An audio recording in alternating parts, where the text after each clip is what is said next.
I carefully scraped the date off the check and secretly changed it to today's date. I tore the label off an airplane model and stuck it onto the fake check. Then, I confidently walked into the bank. I have a payroll check here I'd like to cash. Certainly.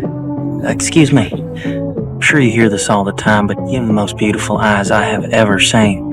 Along with my smooth talk, I scammed my first payout in life. That year, I was only 16. I became the boldest con artist in American history. I pretended to be a pilot. I also pretended to be a doctor. I even posed as a lawyer. So how did I become a con artist? It all started with deception from my parents. My father was a businessman, respected by everyone. My mother was a beautiful housewife. They once loved each other deeply, but fate turned cruel. My father's business collapsed. Our lives crashed overnight. I was forced to transfer from a private academy to a regular high school. On my first day, I still wore my academy uniform. Very quickly, the school bully targeted me. When I walked into the classroom, he mocked me, saying I looked like a substitute teacher. That sentence changed everything. I walked straight to the front of the class, picked up a piece of chalk, and wrote my name on the board. Quiet down, people! My name is Mr. Abagnale. That's Abagnale, not Abagnale, not Abagnale, but Abagnale. Now, somebody please tell me where you left off in your textbooks?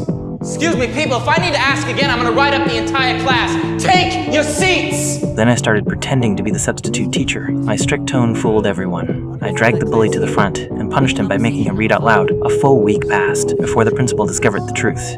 Your son has been pretending to be a substitute teacher, lecturing the students, giving out homework.